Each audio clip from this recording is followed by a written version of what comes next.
It's like every time I want to do a video outside, it gets windy. Good morning, guys. Today I'm doing just a lot of driving. I have a couple interviews today and 2 jobs today. I'll be studying intermittently. I don't think I have the time today to do an actual Kaplan block, but I'll be doing a lot of my black book and a lot of USMLE RX flashcards today, just so I keep my brain pumping while I'm driving to all these things. Like I just came from an interview there, got the job. The thing with babysitting is you like interview sounds like, oh wow, she has an interview and got the job. That sounds cool. It's not really stable. Like literally this interview was to babysit for one day for a couple hours. That's why I have to go on so many of these, because of course the parent wants to meet you before you babysit their child. It only makes sense. I have a lot of that today. Hopefully I get a lot of weekend or night jobs. So after bedtime for the child, I get to study. Since I'm going to be doing a lot of things I can't vlog today, I think I'm just going to make a video about how I approach questions. On the USMLE RX Facebook page, they have a lot of practice questions. So let's just go through one of those. Hey guys, I just want to put a little disclaimer. This is not me giving you advice on how to answer questions, or this is not me teaching you how to answer questions. This is me showing you how I answer questions, right? So I don't want anybody saying they used my method and it didn't work for them, or they still got answers wrong or things like that. I just wanted to show you this is how I do it. And if you think I'm crazy with how I'm answering questions, let me know in the comments. And if you think I should change some things, let me know in the comments. Actually, before we answer a question, we should talk about the question format. So it usually looks something like this. It has the age of the patient, the sex of the patient, and the chief complaint. And then the answer choices are either what is the diagnosis, like this question, or what drug would you use, so a pharmacology question, or the mechanism of this disease, so physiology. Actually, any subject can come as a result of the sex of the patient, the age of the patient, and the chief complaint. So in this question in particular, I see it is a 19-year-old man right here. I can't highlight because on this page it's just a picture, so I hope you guys can follow along. Already removing A because chronic lymphoblastic leukemia usually affects older people.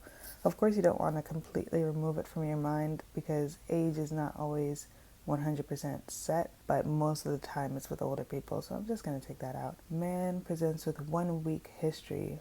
1 week history is very short, so I'm going to take out follicular lymphoma because that takes a very long time. It's insidious. Fever, weakness, fatigue. Okay. Physical examination shows loss of muscle strength, pale conjunctiva, petechiae spreading diffusely across his trunk. Okay, I'm thinking some sort of anemia or something. A blood disorder with the petechiae. CT scan demonstrates a large mediastinal mass. So maybe because I've gone through first aid so many times, this statement, large mediastinal mass, means something to me. But let's keep going. Bone marrow biopsy reveals the presence of blast cells in the bone marrow. Blast cells in the bone marrow. I don't know if this is a gimme or a red herring. A red herring is something to distract you from the correct answer. But as soon as I see blast cells, I'm thinking lymphoblastic lymphoma. Blast. 19 years old, 1 week, large mediastinal mass. All of that fits. Just to confirm my answer, I would go back to C, Hodgkin's disease. I think the vignette would have to say something about Reed-Steinberg cells, because you definitely see that with Hodgkin's, and that's not mentioned anywhere in the vignette. And I think they would have to include something like that, or show you a picture of a blood smear, and then you would have to identify the Reed-Steinberg cells. So I'm going to say no on that. Maybe that's not the best way to eliminate that answer, but that's why I would say no. With sickle cell anemia, actually, this is a fun tip. Usually, whenever the answer is sickle cell anemia, they say that the person is African American. I don't know if that's all the time, but usually when that's the correct answer, I see that they say that.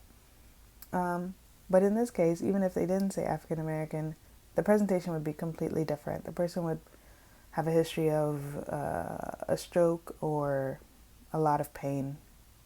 So that's not the right answer. So I'm pretty confident that D is the right answer.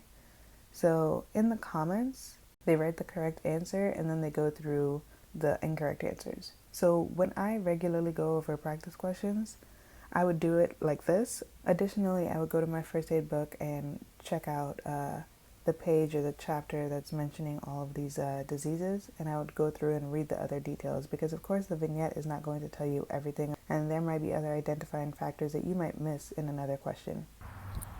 Okay guys, I'm going to end the vlog right here. I think when I post this will be vlog number 13, and I'm kind of running out of ideas. So if you guys could please write in the comments something you want to see, something you want to know about me or see me do, or things like that, it would really help me out to make more videos. Remember to like and subscribe, comment, and share.